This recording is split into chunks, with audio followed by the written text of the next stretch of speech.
welcome back to the channel. Welcome to Appalachia's Homestead. Pater with you today. We've got a lineup of videos we're going to be going through. Going to start putting them out today and through the weekend. So we've got several things to talk about, and I'm going to try this. I'm going to change and adapt this pie recipe I told you about last week.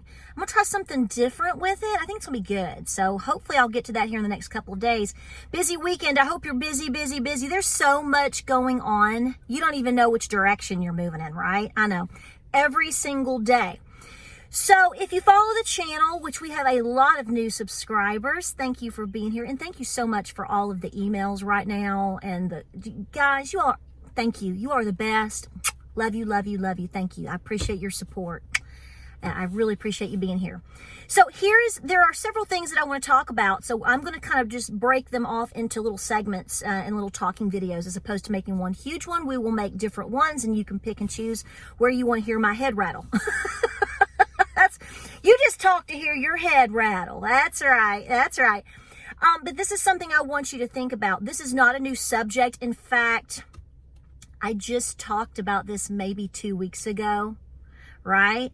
So, and we've talked about this before. And if you are, if you're living and breathing and have one eyeball open and one ear, you've emptied out the stuff in one ear and you can hear everything going on, then you're going to agree probably with what I'm saying. Okay. You are living in a time of modern day bushwhackers. You are. You really, truly, fundamentally are. Now, some of you out there are going to go, what is she talking about? So this is where I have my moment to kind of push you into doing some history of your own. And it is really, there are books about bushwhackers. This is a common conversation, particularly where I live, because I live in Southeast Tennessee. And if you don't know anything about the Civil War, this area in particularly, a lot of people just assume that if you were from the South, that you and your family fought for the Southern cause, or if you lived up in this state. What I'm telling you is Southeast Tennessee and East Tennessee in particular was very unique in the fact that we weren't all in the Confederacy. We weren't all in the Union. It was a major split issue. And a lot of you out there may have ancestors where these types of issues affected your family, where literally, I can tell you right now, I have family that are literally from Cherokee, North Carolina, for the most part, over into Polk County, Tennessee. They line up next to each other, okay? You would literally have a brother join the Union, a brother join the Thomas Legion. If you know anything about the Thomas Legion, I have an incredible amount of family members that were in the Thomas Legion. Okay, incredible history there. There's a wonderful book that you can read about specifically about that if you can find it. Long story short, this fascinates me because I often think about when I study certain family members and lines that I am really heavily involved in. I've got a grandmother in particular, a third great grandmother, and her husband, who is my third great grandfather, walked all the way from Murphy, Tennessee. Murphy, North Carolina, went all the way over, walked all the way to Maryville, 17 years old, 17 years old, lied about his age, joined the Union, was in the cavalry, and he survived, and he was in some of the most historic battles in the Civil War. I have other grandfathers, for example, who literally were from Polk County. I'm First Families of Polk County, Tennessee. I've done a lot of studying on them, and they really, I don't feel, wanted to be involved in the war. Several brothers, they all ended up joining the Confederacy, and there was a lot of problems in that area that I'm talking about. I'm going somewhere with this. After the war, you will find another third great grandfather. Him and his brothers, they all ended up moving to Texas.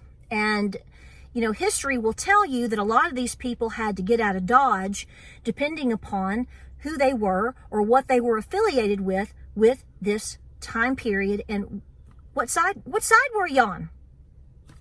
The property I live on had a barn on it. And the old gentleman that I bought this farm from, his father owned all the land prior to that. They moved up here. And the barn had a cellar underneath it that is rumored, we'll put it that way.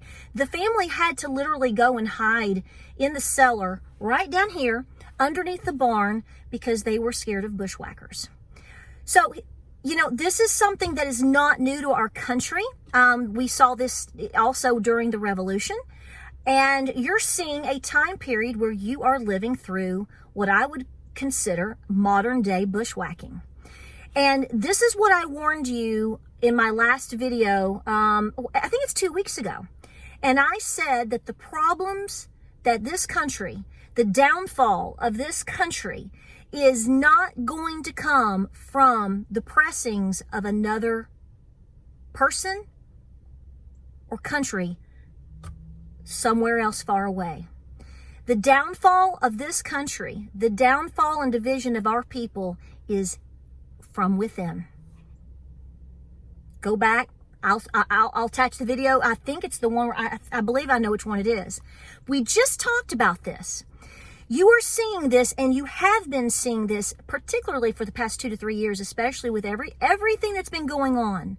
We have the division in this country is, if you're overseas and nobody on your media is telling you these things, just like, we're not being told jack squat about y'all over there either.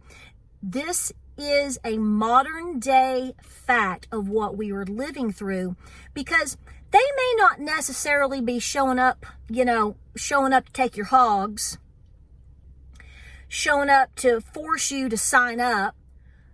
They're not necessarily coming and terrorizing your wife and children today, but they're doing it through social media. They're doing it by literally trying to bushwhack and take the biscuit out of your baby's mouth. So I want to bring this up to you because I want my followers to think about how intense things really, really are amongst us as people. And I'm sorry to tell you this right now. I never thought I would say this. I really gave it a whole lot more credit. But you're even seeing it infiltrated and happening within your small circles, whether it's literally the community you live in, maybe it's even within your church. It certainly is something that you can even see within the homesteading community. Basically, if you don't walk the line, if you don't walk the walk and talk the talk that is meeting somebody else's expectations, they're not just going to dislike you. They're not just going to talk about you to somebody somewhere else. No, they're actually going to attempt to sabotage your well-being. And we all know at this point in the game, sabotaging somebody's well-being is the bottom line of their livelihood. That's what I mean by taking the biscuit out of somebody's mouth. When somebody literally can go as low as trying to sabotage somebody else's personal business, that's bushwhacking. There is no difference. Because if you can't fully take them out, maybe you can starve them out. Because see, you may not be exactly, when the stakes start getting really, really high and people feel threatened during times of depression, during hard economic times, during times of war, okay? However you want to lay that out, there's a point where all of us at some point are fighting for something. We're fighting for survival. We're fighting to pay our bills. We're fighting for our rights. You know, it's one thing to just say, I don't agree with this person. I don't agree with this. Okay. And then go and focus on what you're doing. But no, when you literally try to orchestrate a bushwhacking scenario, what I call a modern day bushwhacking scenario, where it takes away someone's ability to speak, it takes away somebody's ability to thrive, it could take away somebody's ability to have an income. All y'all are a bushwhacker.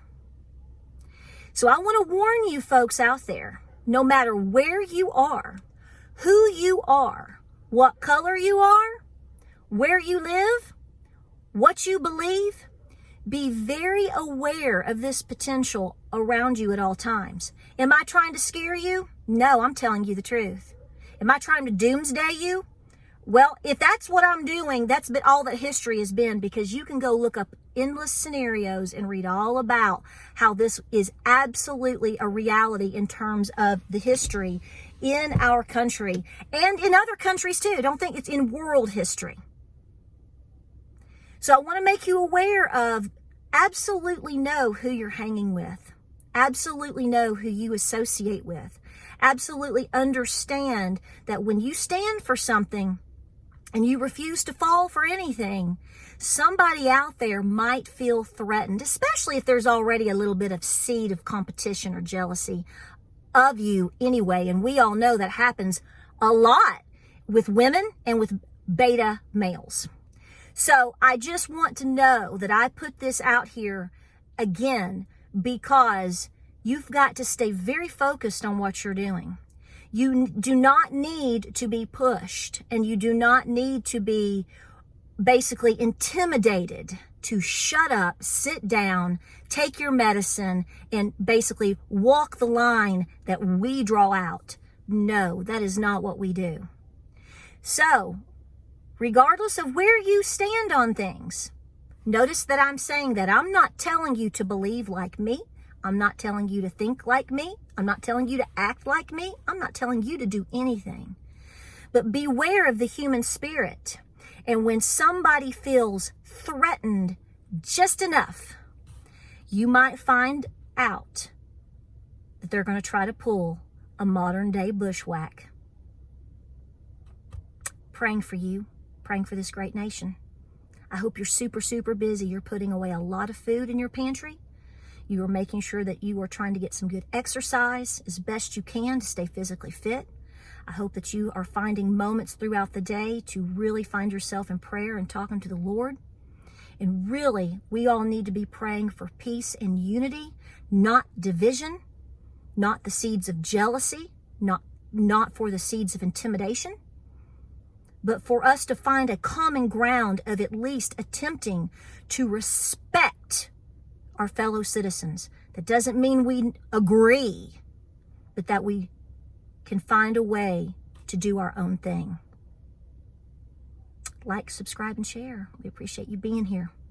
Remember, we've talked about this before. We'll see you on the next video.